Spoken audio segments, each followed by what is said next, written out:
किसी नगरी में एक लड़की रहती थी। उसका परिवार बड़ा ही धार्मिक प्रवृत्ति का था। यही वजह थी कि वह भी बचपन से ही धर्म और कर्म पर ज़्यादा विश्वास रखती थी और लड्डू गोपाल की भक्ति में हमेशा लीन रहती थी। वह लड़की हर महीने लड्डू गोपाल के दर्शन करने वृंदावन जाया करती थी और वहाँ से लड्डू गोपाल के दर्शन करके वापस अपने घर आ जाती। धीरे धीरे समय बीतता गया और वह बड़ी हो गई, किंतु उसने कभी भी वृंदावन जाना नहीं छोड़ी। कुछ समय बाद उसकी शादी हो गई। फिर भी वह अपने ससुराल से हर माह लड्डू गोपाल के दर्शन करने वृंदावन जाना नहीं भूलती थी। कुछ साल बाद उसके बच्चे हो गए। सालों बीत जाने के बाद बच्चे भी बड़े हो गए और उनकी भी शादी हो गई, लेकिन उसने वृंदावन जाना नहीं छोड़ी।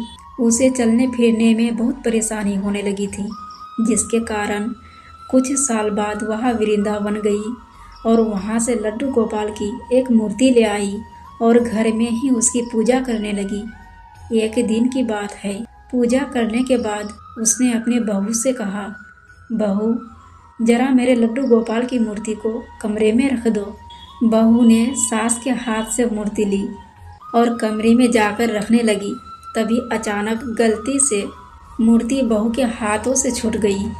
मूर्ति के गिरते ही बड़ी जोर की आवाज़ आई, जिसे सुनकर उसकी सास घबरा गई और जोर से चिल्लाने लगी, क्या हुआ? कहीं मेरे लड्डू गोपाल को तो कुछ नहीं हो गया? यह सुनकर उसकी बहू ने बोली, जी माँ जी, लड्डू गोपाल की मूर्ति गलती से मेरे हाथों से गिर गई। यह सुनकर वह औरत जोर जोर से चिल्लाने लगी और रो रो कर कहने लगी, जाओ और डॉक्टर को जाकर बुला लाओ, मेरे लड्डू गोपाल को चोट लगी है। अपनी सास के मुंह से ऐसी बात सुनकर बहू ने पहले सोचा कि वह नाटक कर रही है। जब काफ़ी देर तक उसकी सास इसी तरह चिल्लाती रही तो उसे लगा कि शायद वह पागल हो गई है। फिर शाम को जब उस औरत का बेटा घर आया तो बहू ने उसे सब कुछ बताया। अपनी पत्नी की बात सुनकर बेटे को लगा कि कहीं अधिक उम्र हो जाने की वजह से माँ पागल हो गई है। फिर उसे अपने बच्चों का ख्याल आया और उसने अपनी माँ को पागल खाने भेजने का फैसला किया। उस औरत के पड़ोस में एक बड़ा ही नेक और समझदार आदमी रहता था। उसने इस औरत के बेटे को अपने पास बुलाया और उसे समझाते हुए कहा, देखो बेटा, बचपन और बुढ़ापा एक जैसा होता है, इसलिए तुम एक काम करो, जाकर एक डॉक्टर को बुलाना। उस डॉक्टर को पहले ही समझा देना कि उसे एक मूर्ति की जांच करनी है। यह सुन उस औरत का बेटा बोला, लेकिन चाचा, एक मूर्ति की जांच करने से कौन सा डॉक्टर आएगा? तब उस आदमी ने कहा, बेटा, डॉक्टर को जब पैसे मिलेंगे तो वह अवश्य ही आएगा। इस तरह तुम्हारी माँ को पागल खाने भी नहीं जाना पड़ेगा और उसकी जिद भी पूरी हो जाएगी। उस आदमी के समझाने पर वह समझ गया और वह एक डॉक्टर के पास गया।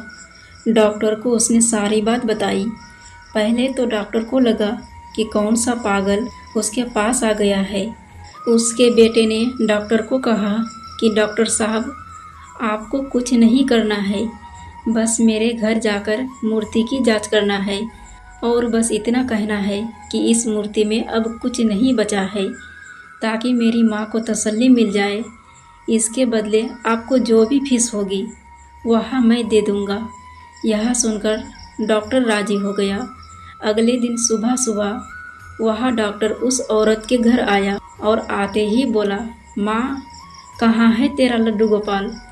औरत ने मूर्ति को दिखाते हुए कहा, डॉक्टर साहब, आप ज़रा देखो मेरे लड्डू गोपाल को क्या हो गया है। डॉक्टर मूर्ति को दूर से ही देखकर बोलता है, माँ, इसमें तो जान ही नहीं है, यह तो खत्म हो गई है।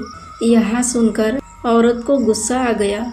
उसने डॉक्टर से पूछा, डॉक्टर, तुझे कितने साल हो गए डॉक्टरी करते हुए? डॉक्टर घबरा गए और बोला, 40 साल। पर क्यों? बुढ़िया ने कहा, 40 साल हो गए डॉक्टरी करते हुए, पर अभी तक यह समझ नहीं आया कि मरीज को हाथ लगाए बिना उसकी बीमारी का पता नहीं चलता। यह सुनकर डॉक्टर को लगा कि शायद वह ज़्यादा ही जल्दी अपना काम खत्म कर रहा है। उसने जाकर मूर्ति के हाथ की नब्ज देखी और कहा कि माँ कुछ नहीं है। औरत ने कहा, डॉक्टर सही से देख, ऐसा नहीं हो सकता। डॉक्टर ने इस बार मूर्ति के सीने पर हाथ लगाया और फिर बोला, माँ अब तेरी इस मूर्ति में अब कुछ भी नहीं है, यह खत्म हो गई है। फिर भी उस औरत को विश्वास नहीं हुआ। उसने डॉक्टर से कहा, बेटा तुम लोगों के पास जो मशीन होती है ज़रा उससे चेक करके तो देखो। डॉक्टर समझ गया कि वह स्टेथोस्कोप की बात कर रही है। यह सुन डॉक्टर ने स्टेथोस्कोप निकाला और उससे मूर्ति की छाती पर लगाया। तब डॉक्टर ने सुना कि मूर्ति में से जोर जोर से धक धक की आवाज़ आ रही है। यह सुनकर डॉक्टर हैरान हो गया। उसे अपने कानों पर विश्वास नहीं हो रहा था। उसने बार बार मूर्ति को देखा और हर बार दिल धड़कने की आवाज़ आई। उसके बाद उस डॉक्टर ने उस औरत के पैर पकड़ लिए और बोला, माँ यह दुनिया जो तुझे पागल कहती है, असल में यह दुनिया ही पागल है जो इस मूर्ति के पीछे छिपी तेरी भावना को नहीं देख सकी। इस मूर्ति में जान नहीं, यह तो तेरी श्रद्धा और भक्ति थी कि इस मूर्ति में भी जान आ गई। दोस्तों, यह कहानी हमें आस्था और भक्ति की शक्ति का पाठ सिखाती है। यह कथा विश्वास और भक्ति की ताकत में निहित है, जो दर्शाता है कि विश्वास किसी व्यक्ति के जीवन में एक शक्तिशाली शक्ति कैसे हो सकता है। यह इस विचार पर भी प्रकाश डालता है कि आध्यात्मिक और आस्था लोगों को आराम और अर्थ प्रदान कर सकती है, भले ही दूसरे कुछ भी सोचे या समझे। यह कहानी हमें याद दिलाती है कि किसी के विश्वास की गहराई कभी कभी तर्क संगतता और तर्क से परे हो सकती है, और लोगों के जीवन में आध्यात्मिक के महत्व का सम्मान करना और समझना आवश्यक है, भले ही यह हमारी अपनी अपनी मान्यताओं या धारणाओं के साथ ना मिलती हो।